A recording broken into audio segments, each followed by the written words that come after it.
Hi everyone, Armoured Pants here, and I have another video for you in the Russian line. This is the Tier 9 Heavy ST-1, and as always we have a complete guide for you, starting with the tech spec and looking at that on blitzhanger.com. If you're not using blitzhanger.com, you should. It's a great tool for all blitzers and it's free. So we have looked at the KV4. Now the ST1 is next in line. KV4 guide is on channel. Like the KV4, this is a really good heavy, and we'll get into the reasons for that.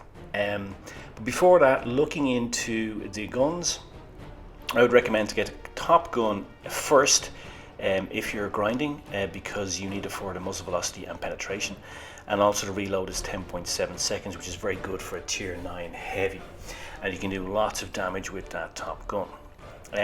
Now the DPM is good, the pen is good, as you can see, so I would get that top 122mm gun as quickly as possible, because otherwise you will suffer a bit because you're going to lack penetration.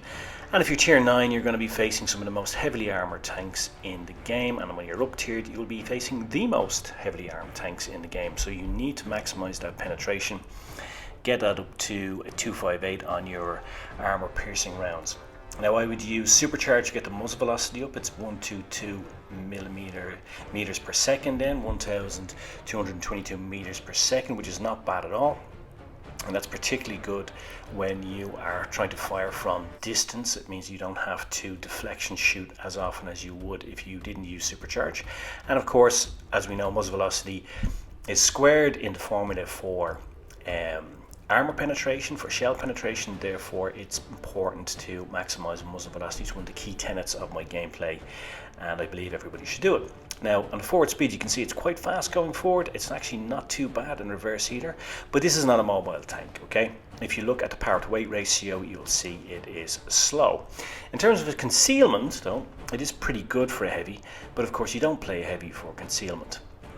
But nonetheless, its numbers are not bad, and something to bear in mind, particularly if you're left alone on the map against one or two components. You can use that additional concealment, which other heavy tanks don't have. Now this tank is all about armor. As we said, it is a heavy. If you enjoy your heavies, you will like playing this. It is not a heavium, it's not a cross between, it's just a heavy tank. It's relatively slow moving, etc., but it has this armor. Look at those relative armor numbers in the top left corner. They are scary, and that troll armor will really pay dividends for you, particularly if you're side scraping, and that's what this tank is all about. If you look at the side here, look at those relative armor numbers. You can side scrape in this tank all day long, even if you're up tiered.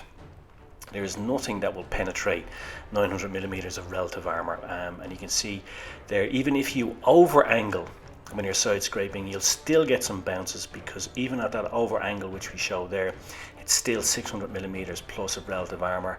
Very little is going to pen that, pretty much nothing. You're looking at some splash damage, that's about it. At the back it's vulnerable. It has this vulnerable piece here in the butt, but then most tanks are vulnerable. But you can reverse side scrape if you can hide your bum. You can reverse side scrape. Just look at those relative armor numbers again. Pretty impressive, right? Now you need to know how to side scrape if you want to use this tank, and you're going to see some side scraping, some active side scraping during the game. But look at this tank. If you are top tier, this thing is a red menace. If you're against your peers, and even against against tier 10 tanks, if you're up tiered, really that lower mantlet, that's about all that's vulnerable. That's the lower plate, that's it.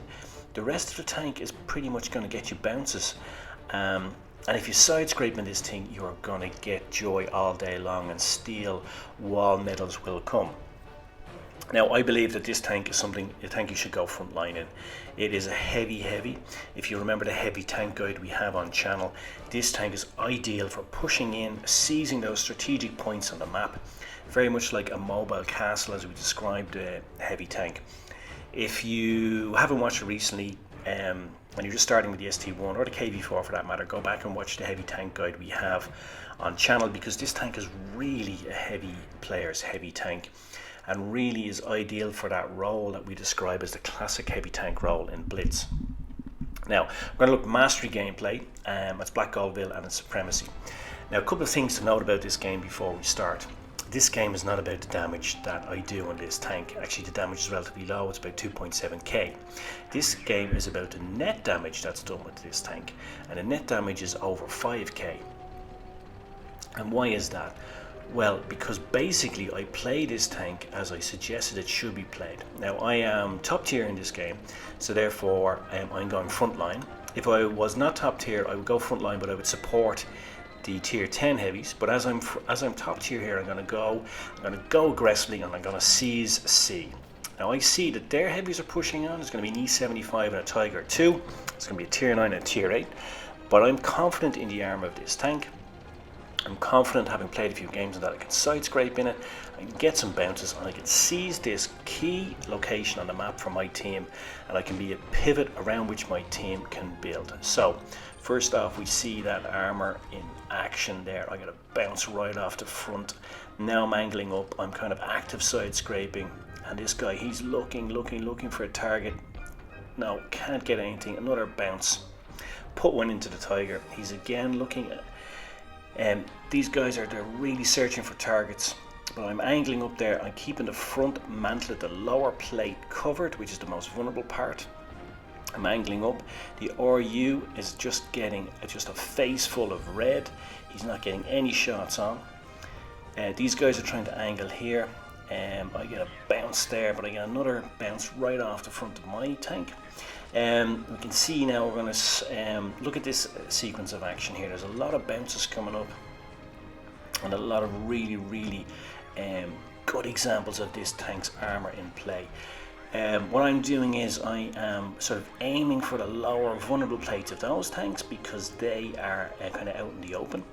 The Tiger 2 is doing me a favor because he is not letting the E75 side scrape. Now I'm going to come through and I'm going to clear off that Tiger 2, and I clear him off.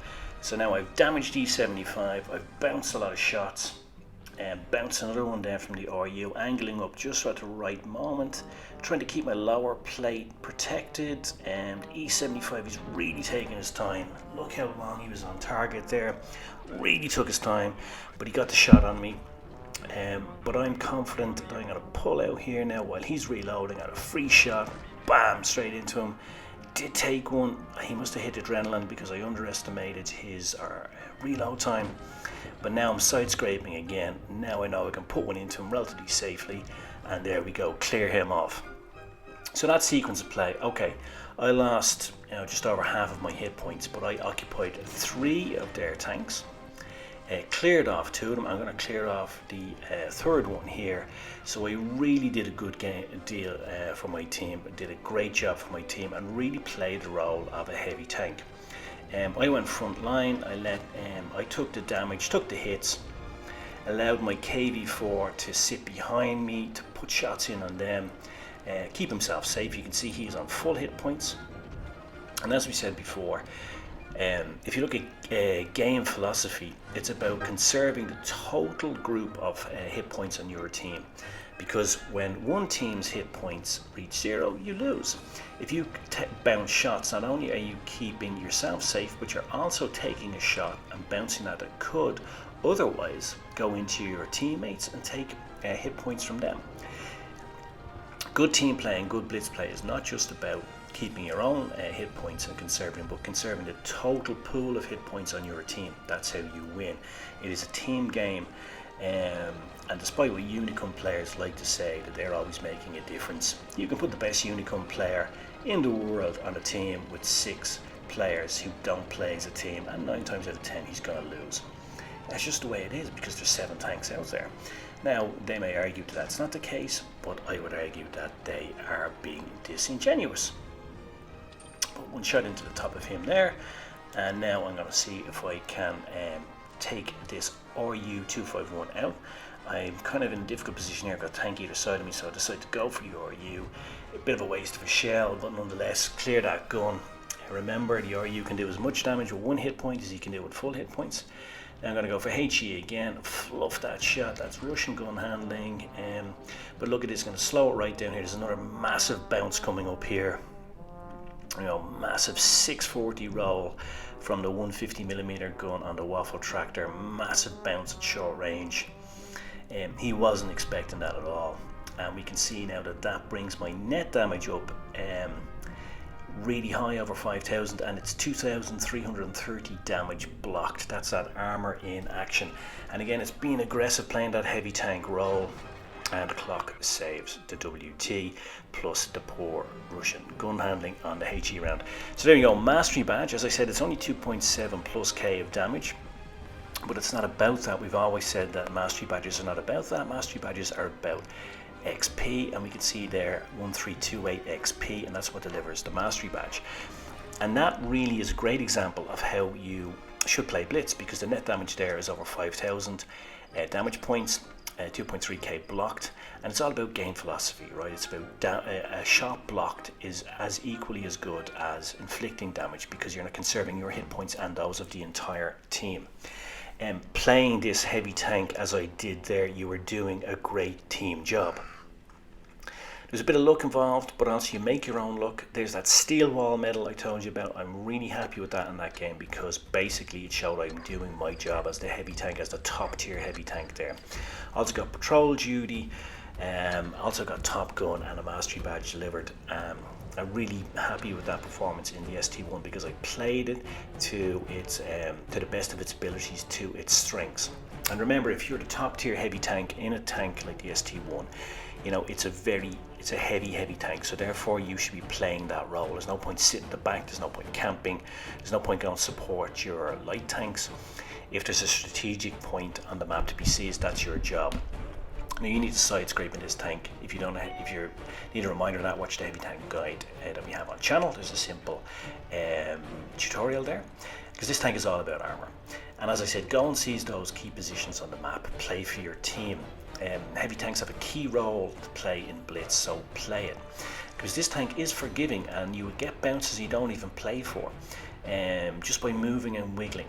Just watch that lower mantlet. That is the most vulnerable part, especially if you're up tiered. Keep it covered, so side scrape, and you will really get benefits. Pay attention to the map, particularly where the red fast movers are, because if you get isolated in this tank, it is slow. I mean, it does 40 kilometers an hour in a straight line, but it takes a while to get up to that speed. It's slow from a stop start, so be aware of that. Try not to get isolated. Use supercharge and refined gun. Get that muzzle velocity up. It's really important for penetration. Get the top gun first if you're grinding, because the tank is slow anyway, so you may as well get that gun so that you can do as much damage as possible for your team. And this tank is a frontline team. Either lead if you are the top tier, or support if you are up tiered. And it's really effective at that, because this tank is best when it's facing the enemy, like the KV-4 before it. Take their shots and being the pivot for the team.